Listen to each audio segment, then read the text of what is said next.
শুনছি নাকি একটা অটো রিক্সা নিয়ে ঝগড়াঝাটি হয়েছে, মানে এটার মধ্যে কথা কাটাকাটির মধ্যে মানে এরকম হয়েছে। আমার মনে হয় এটা পরিকল্পনা অভাবে এদেরকে বাসার থেকে ডাকি নিয়ে এটা মনে হয় আগে প্রোগ্রাম বানাইছে এরা।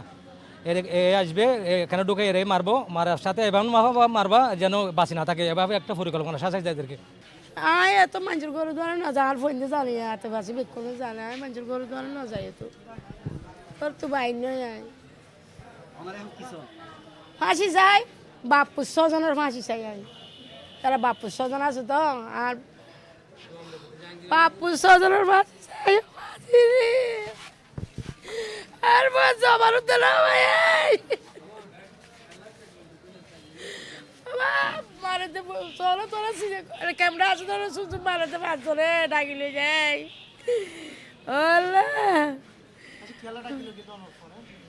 খেলা ডাকিল কি গেলা হইনি বাজি বেড়া আর ঘর কত জাঙ্গির ঘর ডাকে একাল সৈকাল দিয়ে বোন ইবে হইলে ইটা শুনে মাঝি হইতে ইটার জিও জামাই একান গাড়ি কিনে দিয়ে কিস্ত যখন নদের গাড়ি চলা চলা আর বউ বিচার দিয়ে তারা দিবার ডাকি আনি মিলাই দিয়ে যারা তুই গাড়ি ভাড়া দিবি নদী না থাকি নহলে গাড়ি বেশি এরকম আড়ি দে এ দুর্গত জিন্দি আইয়া কই গাড়ি দেওয়া আর আমরা ছিলাম আমার মহাজবার আমার মেয়ের ইচ্ছার মাহফিল করছে, ওইখানে আমরা কেবল আসার সময় আমার বলছে এলাকার ছেলে এটা বলছে যে একটা ওকে মারি ফেলছে, এই ওগুলো শুনে আমরা এখানে আসলাম। কে কারা মারছে? ও ছেলে চলে দেখছি তো ও ছেলেটা হইলে মেন ওগুলো খারাপ লোক। কোনো কারণে কি হয়েছে সবসময় ওদের পেঁধে চুরি থাকে, সবসময় ওদের পেঁধে মানে লাড়ি চুরি গিয়া থাকে। কেউ প্রতিবাদ খুব ভালো ছেলে, গাড়িগুলো চলা ভালো। একটা ছেলে একটা মেয়ে আছে, ওই টমটম চলাই ফ্যামিলিটা নিয়ে একটু বাড়াবাসে আছে ওদের এই বাসাতে তাকে ওই মানে ফ্যামিলিটা চলার মতো একটা লোক।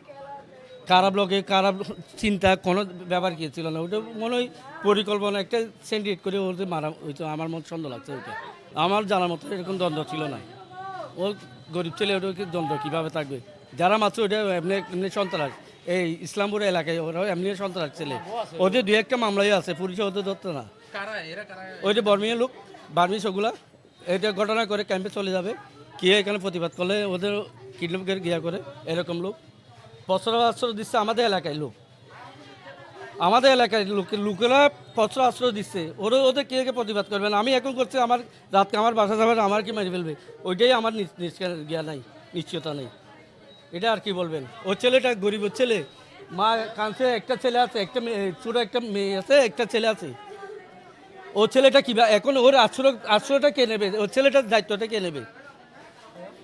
সরকার নেবে না, এলাকার লোকে নেবে না, কেউ নেবে না।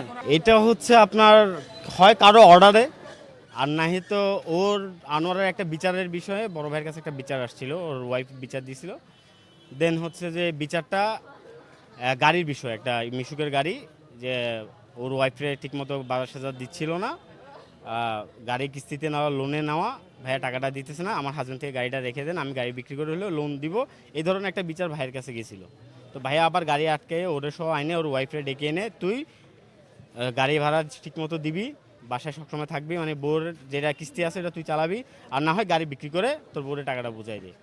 ওইটার সূত্র ধরে হয়তো বা মার্ডারটা হয়েছে, আর না হলে কি অর্ডার দিয়ে করাইছে।